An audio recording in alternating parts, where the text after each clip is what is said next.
یہ جو 12 کا ذکر ایک ساتھ ہم نے کیا، جس آیت کریمہ کی ہم نے تلاوت کی ہے اس میں خاص 12 کے عدد کا ذکر ہے، اور میں بالکل موضوع سے متصل ہوں، جو میں خود چاہ رہا ہوں کہ میں چوتھے امام ہی کی ذات اقدس پہ بات کروں، بالکل ایک لمحے کی تمہید کے بعد میں آگے مولا کے موضوع پر۔ سورہ توبہ کی آیت ہے، اور واقعی کیا قرآن کے آیت با کمال ہے، لیکن اس موضوع سے کیسے ربط ہے اس آیت کا، غور فرمائیے گا۔ ان عدت الشہور عند اللہ 12 شہرا، اللہ کے نزدیک جو گنے ہوئے مہینے ہیں، پہلے لفظ ترجمہ کر دوں، جو گنے ہوئے مہینے ہیں وہ 12 ہیں، 12 شہرا، وہ 12 ہیں فی کتاب اللہ، اور یہ مہینے اللہ نے لوح محفوظ میں لکھے ہوئے ہیں، اللہ کی کتاب میں۔ اور یہ مہینے آج کل سے نہیں ہے، 1000 سال پہلے سے نہیں ہے، 2000 سال پہلے سے نہیں ہے، یوم خلق السماوات والارض، جب اللہ نے زمینوں اور آسمانوں کو خلق کیا تھا تب سے اللہ نے لوح محفوظ میں ان 12 کو قرار دیا تھا۔ اب دیکھیں، ایک بالکل ظاہری تفسیر تو یہی ہے کہ محرم، صفر، ربیع الاول، ربیع الاخر، جمادی الاول، جمادی الاخر، رجب، شعبان، رمضان، شوال، ذی القعدہ، ذی الحج، یہ محرم سے ذی الحج تک جو 12 مہینے، سوال یہ ہے کہ یہ اچھا آگے کیا کہا اللہ نے کہ یہ 12 مہینے اللہ نے اپنے لوح محفوظ پہ رکھے، اس وقت انہیں خلق کیا جب زمین و آسمان کو خلق کیا۔ تو آپ کو اندازہ ہو رہا ہے کہ کیا یہ خالی محرم سے ذی الحج کی بات ہو رہی ہے، یہ جنوری سے دسمبر کی بات ہو رہی ہے کیا خالی؟ آگے فرمایا کہ منہا اربعۃ حرم، ان میں سے 4 تو انتہائی محترم ہیں، 4 انتہائی محترم ہیں۔ پھر اور آگے فرمایا ذالک الدین القیم، اور یہ وہ ہے کہ جو انہیں پہچان گیا اس کا دین استوار ہو جائے گا۔ اب اگر یہ فقط میں نے عرض کیا کہ دسمبر جنوری والی بات ہو تو پھر تو بات جچتی نہیں آتی جس انداز سے اللہ سبحانہ و تعالیٰ کلام کرتا ہے۔ اچھا میں حدیث کہاں سے پڑھ رہا ہوں؟ جس سے علامہ مجلسی نے تو لکھا ہی ہے، لیکن ان سے پہلے شیخ طوسی نے لکھا ہے اسے۔ اب شیخ طوسی جیسا بڑا عالم، اس سے بڑا عالم کو گزرا نہیں ہماری تاریخ میں۔ تو شیخ طوسی نے لکھا کس امام سے روایت کرتے ہوئے؟ میرے چھٹے مولا آقا امام صادق علیہ السلام سے روایت کرتے ہوئے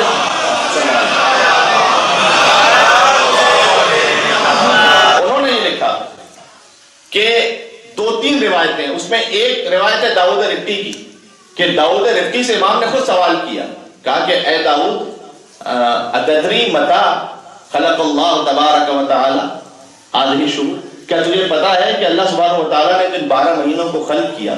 تو اللہ یہ کہہ رہا ہے کہ جب ہم نے زمین و آسمان کو خلق کیا تھا اس وقت سے یہ ہیں۔ تو بتائیں کہ یہ کب کی بات ہو رہی ہے؟ اس نے کہا کہ اے مولا اللہ عالم ہے، اس کا رسول عالم ہے، اور آپ عالم ہیں، میں کیا جانتا؟ اور یہی ادب کا تقاضا تھا۔ تو امام نے جواب دیا سامنے سے کہ خلق اللہ قبل خلق آدم ب1000 عام، جب اللہ نے آدم کو خلق کیا تھا اس سے کم از کم 2000 سال پہلے اللہ نے ان 12 کو خلق کیا تھا۔ ٹھیک ہے، ابھی تو یہ کہا، تو یہ بات ہو رہی ہے آدم علیہ السلام کی خلقت سے 2000 سال پہلے کی، اور مجھے نہیں معلوم کہ یہ دنیا کے سال تھے یا آخرت کے نوری سال تھے۔ اب یہ جو اتنے ہزاروں سال پرانی بات ہو رہی ہے تو اس میں کیا ضرورت تھی محرم کی اور سفر کی اور ربیع الاول کی اور ربیع الاخر کی؟ وہاں تو جان کا کوئی جھگڑا بھی نہیں ہو سکتا تھا اس وقت تک سے، کتنے آدمی مسائل تو وہاں۔ اور ہمارے اب ہوا یہ کہ کئی اصحاب ہیں، اس میں سے داؤد رفتی بھی ہیں اور بھی اصحاب ہیں جنہوں نے امام سوال کیا کہ مولا یہ 12 سے مراد کیا ہے؟ امام نے کہا کہ یہ ہم وہ 12 ہیں کہ اللہ نے لوح محفوظ پر جن کے نام کو آدم کی خلقت سے 2000 سال پہلے لکھ دیا تھا۔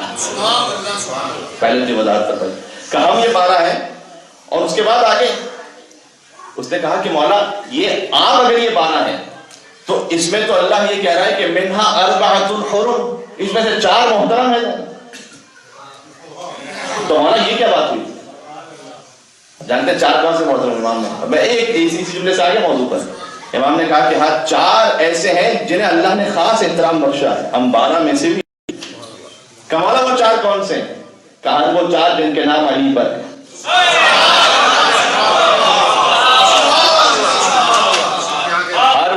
ہو گیا نا موضوع سے متصل،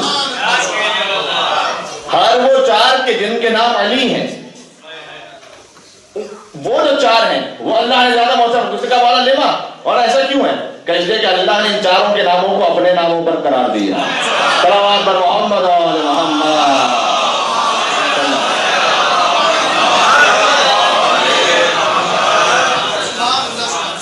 یہ وہ آخری معصوم ہیں کہ جن کی دنیا میں تشریف آوری ہوئی امیر المومنین کی شہادت سے قبل 38 ہجرہ امام زین علیہ السلام کی آمد ہے. اور دو روایتوں کے اعتبار سے 15 جمادی الاول بھی جو پاکستان ہندوستان میں زیادہ معروف، اور 5 شعبان المعظم کی جو ایران اور عراق میں زیادہ معروف. تو 5 شعبان المعظم اگر آج کی ہم اعتبار سے تصور کریں 38 ہجری امیر المومنین کی جو شہادت ہے وہ 2 سال بعد تقریباً. اس لیے اب ہم مجھے جملہ کہنے کی اجازت ہے، یعنی اس علی نے شاہ نجف سے کہا کہ تو علی ہے، اور نجف والے نے اس سے کہا کہ تو علی ہے. ان کا نام علی. تو یہ سلسلہ امامت کے دوسرے علی کہ جن کے لیے قرآن نے کہا گیا کہ وہ 4 خاص محترم اس لیے کہ سب کے ناموں کے 4 کے ناموں کو اپنے نام پر رکھا ہے. اور یہ وہ علی، اور میں اگر ہو سکا تو ایک اہل نظر ہیں جنہوں نے بڑا خوبصورت کلام کہا ہے عربی زبان میں مولانا سید سجاد پر، اور اس میں واقعا کیا مولا کے فضائل اور کردار کو انہوں نے ایک ساتھ ایسے جمع کیا ہے. اگر ہو سکا تو میں کچھ الفاظ اس کے آپ کے سامنے عرض کروں گا، اور پھر ایک مختصر سا واقعہ. 9 بجے ویسے میری تقریر ختم ہو جانی چاہیے، تو میں کوشش کروں گا ختم کروں وقت کے اندر. وہ اہل نظر کہتے ہیں کہ الصلاۃ الزاکیات علی کعبۃ الامانی وعلی الثانی الذی لیس لہ ثانی. پتہ نہیں عربی میں جو عربی کا لفظ ہے وہ ترجمے میں نہیں ہے، لیکن آپ چلیں کوشش کرتا ہوں منتقل کروں. الصلاۃ الزاکیات پاکیزہ ترین درود ہوں علی کعبۃ الامانی اس پر کہ جو ساری کائنات کی امیدوں کا کعبہ ہے. اس پر جو ساری کائنات کی امیدوں کا کعبہ ہے. وعلی الثانی الذی لیس لہ ثانی، سلام اور درود ہو علی ثانی پر کہ یہ علی ثانی تو ہے لیکن اس کا کوئی اور ثانی نہیں ہے. اب جب امام کا جب تصور آئے تو عام طور پر چونکہ ہم تو کہہ دیتے ہیں بیمار کربلا، جبکہ جو امام کی جو بیماری ہے وہ کل 1.5 سے 2 دن کی حد تک ہے فقط اس خاص مصلحت کی وجہ سے. تو جو تصور لیکن ہمارے آتا ہے وہ ہمیشہ کے لیے نعوذ باللہ ایک بیمار ہستی کا تصور. اور آپ غور فرمائیے کہ الصلاۃ الزاکیات وہ پاکیزہ درود ہو کس پر؟ علی کعبۃ الامانی، جو دنیا کی ہر امید کا کعبہ ہے. وہ ایسا علی ثانی ہے کہ جس کا کوئی اور ثانی نہیں ہے. اب اس میں مفعول اور اس میں فاعل سے عربی زبان میں زیر اور زبر سے، زیر ہو اس میں فاعل، زبر ہو اس میں مفعول، کیا فرق ہو جاتا ہے؟ فرمایا کہ مقید الاعداء، مقید الاعداء ومقید القصر والقضاء. اللہ اکبر.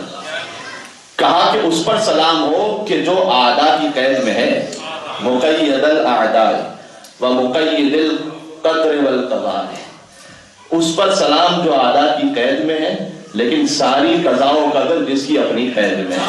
سجاد اسیر جور ہوئے، افسوس کسی نے یہ نہ کہا. یہ علامہ ذیشان زبادی صاحب کا غالباً لکھا ہوا شعر.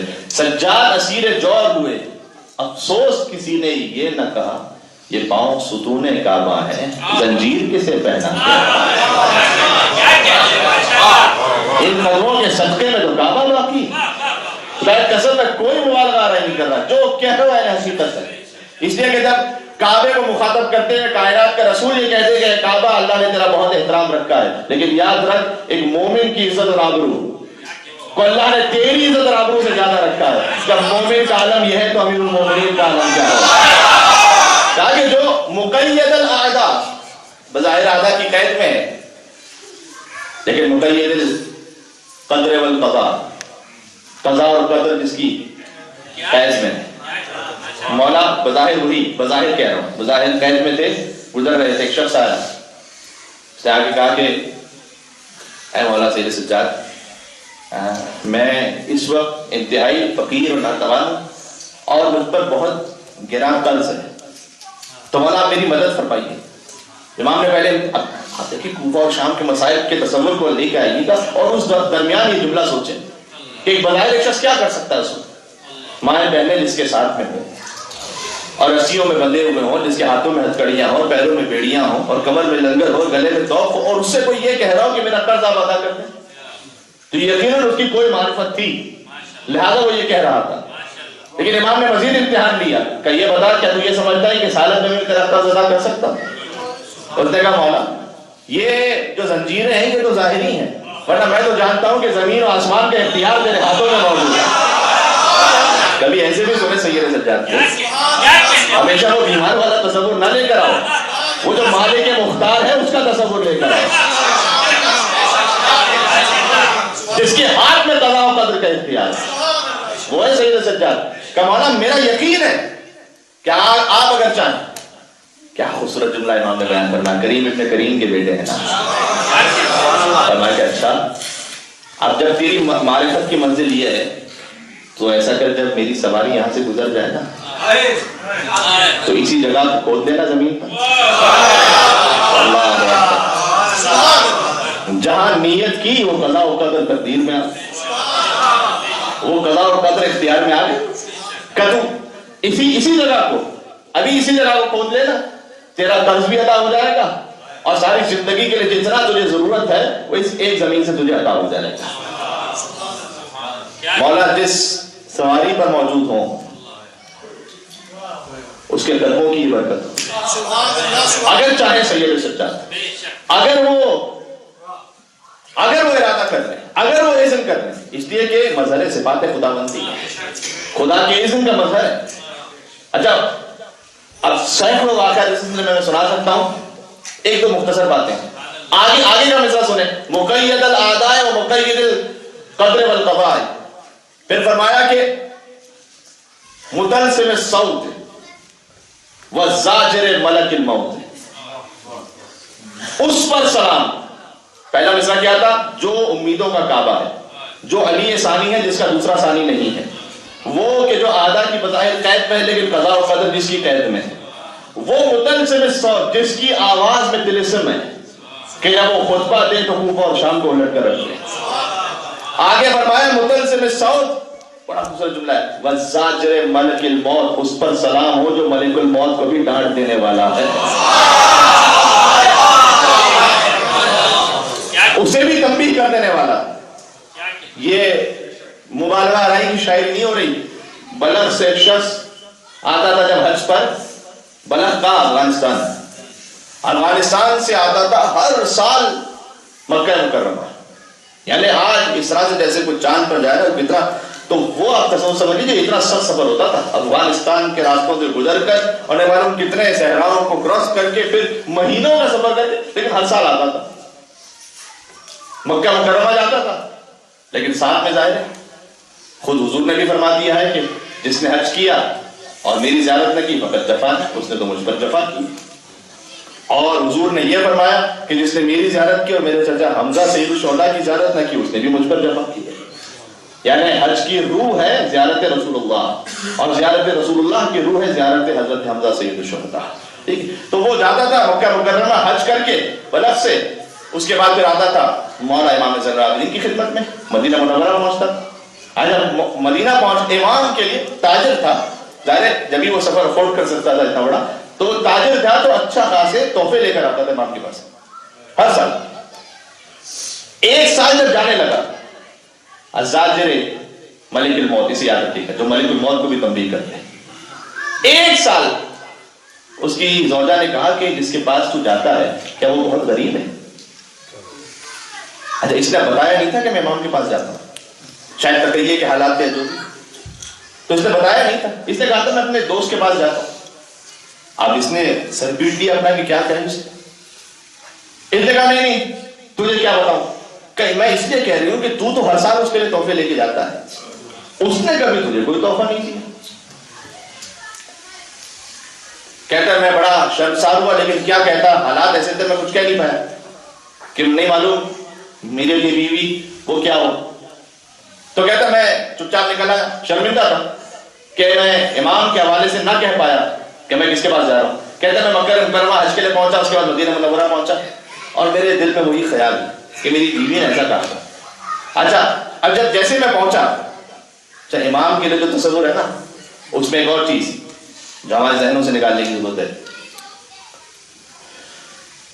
امام کا جو دسترخوان ہے بعض علماء نے تو یہاں تک لکھا ہے کہ 100 جانور ایک دن میں ذبح ہوتے تھے اور امام کے دسترخوان پر ہر اپنا اور غیر آ کر سیر ہوا کرتا تھا. اتنا وسیع دسترخوان. ایک تو یہ کہ امام علیہ السلام کی یہ شان کرم اور یہ قدرت اور یہ اختیار، ساتھ میں وہ تو ہے ہی کہ راتوں کو جا کر جو غریبوں اور مسکینوں کو عطا کیا کرتے تھے. وہ تو ہے وہ جو امام کی بیلنس لائف اس انداز سے ہے کہ اتنا بڑا عبادت گزار بھی تاریخ میں نہیں گزرا اور اتنا بڑا حسین کا عزادار بھی تاریخ میں نہیں گزرا کہ عبادت بھی اپنی اس معراج پر ہو اور عزاداری بھی اپنی اس معراج پر ہو. اور جب عبادت اپنی اس معراج پر ہے تو کیا حقوق الناس اس میں کوئی کمی ہوگی؟ نعوذ باللہ نہیں، وہ بھی اسی انداز سے. یہ تو البتہ مصائب کا جملہ ہے لیکن اس میں امام کے فضائل بھی ہیں کہ اسی لیے تو اثر تھا کہ جب امام کو زہر دیا گیا تھا تو مدینہ کا ایک چھوٹا چھوٹا یتیم بچہ اپنے گھر سے باہر آ گیا تھا امام کے جنازے پر. آپ جانتے ہی اہل بیت کی تاریخ کا پہلا جنازہ تھا مولا سید سجاد کا جو انتہائی شان اور شوکت سے اٹھا تھا، پہلا جنازہ. ورنہ رسول اللہ کے جنازے میں چند لوگ تھے. بیوی کا جنازہ تو تھا ہی رات کی تاریخی میں. علی کے جنازے پر بھی وصیت تھی کہ چھپا کے رکھا جائے، چھٹے امام کے زمانے میں وہ قبر کھلی تھی. حسن اور مجتبیٰ کے جنازے پر تیروں کی بارش تھی اور حسین کا جنازہ تو اٹھانے والا ہی نہیں تھا. ہے نا یہ تاریخ؟ تو کتنی شرمسار تاریخ امت کے لیے کہ پنجتن میں سے کسی کا جنازہ بھی کوئی شان و شوکت سے نہیں ہو سکا. لیکن سید سجاد کا جنازہ یہ بیمار کے گریے کا اثر تھا. 35 سال کے گریے کا اثر اور اس حقوق الناس کو جس انداز سے امام علیہ السلام نے سمجھایا ہمیں کہ جا کر کوئی سو رہا ہوتا تھا. ایک صحابی جب امام کے ساتھ تھے نے کہا کہ مولا یہ تو سو رہا ہے، آپ نے روٹی رکھی ہے اس کے پاس، ابھی اٹھے گا، اسے پتہ ہی نہیں کہ کون روٹی رکھی ہے. مولا بتائیے تو صحیح کہ آپ رکھے جگہ تو جیسے کل اس کی خاطر رکھ رہا ہوں، لا تأخذہ سنۃ ولا نوم. کیا بات ہے امام کا کہنا، سبحان اللہ سبحان اللہ. یعنی یہ بس آپ تو ظاہر ہے کہ امام کے اس معرف پر سبحان اللہ کہتے ہیں تو ہم کچھ بیان کر رہے ہوتے ہیں تو وہ دل وجہ میں آ جاتا ہے، دل چاہتا ہے کہ انسان سبحان اللہ کہ میں اس کی خاطر تھوڑی رکھ رہا ہوں. کتنا بڑا پیغام ہے، کتنا بڑا پیغام. ہر خدمت کرنے والے کے لیے، ہر کمیونٹی سروس پرووائڈ کرنے والے کے لیے، ہر اس شخص کے لیے کہ جو سوشل ویلفیئر کا کام کرنا چاہتا ہے، جو دین کا کام کرنا ہے، سب سے بڑے دین کا کام. کوئی کچھ کہے نہ کہے، کسی کا نام آئے کہ نہ آئے، کسی نے مجھے دیکھا کہ نہیں دیکھا، پتہ نہیں تعریف کی کہ نہیں کی. ارے بھائی ہماری تو بات ہی نہیں کی، ہمارا تو نام ہی نہیں لیا گیا. جس کا نام کوئی نہیں لیتا فاطمہ زہرا سلام اللہ علیہا کے نام پر اس کا نام ہے. تو یہ ساری باتیں جو سیرت سید سجاد علیہ السلام سے اخذ ہو رہی ہے، میں اس بات کو مکمل کر لوں. وہ آیا تو دسترخوان لگا ہوا تھا امام کا، اب امام کے دسترخوان پہ بیٹھ گیا. امام بھی اس دسترخوان پر مستحب بھی ہے، آداب میں سے کہ میزبان بھی خود دسترخوان پہ بیٹھے، مہمان کے ساتھ کھانا کھائے، بلکہ آخر تک میزبان کھاتا رہے. یہ ہمارے طریقہ مختلف ہے لیکن آداب اسلامی میں سے یہی ہے تاکہ اس مہمان کو شرم و خجالت محسوس نہ ہو. تو شروع سے لے کر آخر تک میزبان جو ہے مہمان کے ساتھ بیٹھے. تو امام سجاد علیہ السلام کے ساتھ بیٹھے. جب وہ کھانا کھا چکا ہے، امام نے ختم کر لیا امام نے اپنا کام. امام نے کہا کہ ویسے تو مہمان ہے، میں تیرا میزبان ہوں. تو اصول تو یہ ہوتا ہے کہ میزبان مہمان کے ہاتھ دھلائے. ہوتا تھا نا آفتابہ لایا جاتا تھا، اس میں ہاتھ دھلوائے جاتے تھے. لیکن میں تیرا امام بھی ہوں، تو کیا تو یہ چاہتا ہے کہ تو میرے ہاتھ دھلوا لے؟ امام کو یہ نہیں چاہتے کہ کوئی خام خائی کسی کو کہیں کہ وہ میری خدمت، اس کی مصلحت ہے. وہ سوال ہے نا اس کے ذہن میں، کیا تو چاہتا ہے کہ تو میرے ہاتھ؟ اس نے تو کہا کہ مولا اس سے بڑھ کے تو کیا سعادت ہے، میں اپنے زمانے کے امام کے ہاتھ انہیں دھلوا رہا ہوں، اس خدمت کر رہا ہوں، حجت خدا کی خدمت سے بڑا مولا میری سعادت کیا ہوگی. مولا زین العابدین علیہ السلام نے اپنے ہاتھوں کو اس سے دھلوانے کے لیے آگے بڑھایا اور اس نے پانی ڈالنا شروع کیا. نیچے تشت موجود ہے، امام کے ہاتھوں سے مس ہوا.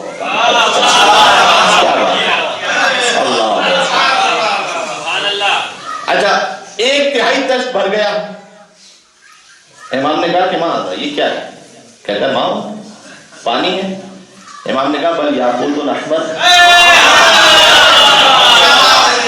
پانی تھوڑی ہے، ذرا یہ دیکھ کے سرخ یاقوت ہے اس میں. کہتا ہے سرخ یاقوت؟ اور وہ پانی نہیں تھا، سرخ یاقوت. امام نے کہا پھر ہاتھ دھلا. ایک تہائی اور ہو گیا، اب 2 تہائی ہو گئے. امام نے کہا ماں یہ کیا ہے؟ کہتا ہے ماں پانی ہے. امام نے کہا بل زبرجد افضل، سبز زبرجد ہے، گرین ڈائمنڈ سے خاص قسم کے. اس نے کہا کہ ہاں مولا یہ تو یاقوت بھی نیچے ہیں، اس کے اوپر زرد جو سبز زبرجد ہے. امام نے کہا پھر ہاتھ دھلا. اس نے ہاتھ دھلا، پورا ہو گیا کشت. امام نے کہا وہاں کیا ہے؟ کہتا ماؤ. امام نے کہا بل در ابیض، ذرا دیکھ کے سفید موتی ہیں.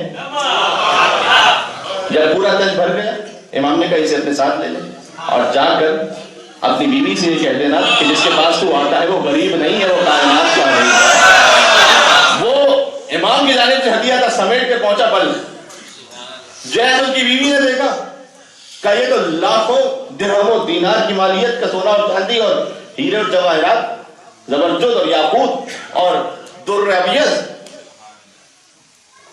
نے کہا کہ آپ تجھے خبر ہوئی میں کائنات کے امام کے پاس جاتا تھا. تو بیوی نے اسے ہاتھ جوڑ کر کہا کہ مجھے علم نہیں تھا. اب ایسا کرنا اگلے سال جب تو جائے گا نا تو مجھے ساتھ لے کر چلنا، مجھے ساتھ لے کر چلنا، یہ میری تمنا ہے، میں اپنے مولا کا دیدار کر لوں. اس نے کہا ٹھیک ہے. اگلے برس حج کا موسم آیا، پھر لے کر چلا، اپنی بیوی کو لے کر چلا. اس بار مکے سے حج کر لیا، مدینہ آ رہا تھا، راستے میں بیوی مریض ہوئی، مر گئی.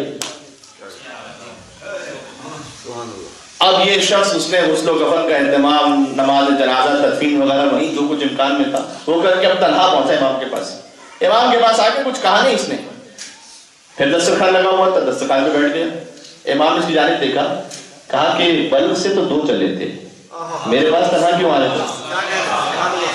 کہتا مولا وہ میں کیا کہوں آپ سے، آپ کے تو علم ہے کہ وہ میری بیوی آ رہی تھی، وہ راستے میں مریض ہو گئی اور مر گئی. امام نے کہا واپس جا کر دیکھ شاید زندہ ہو.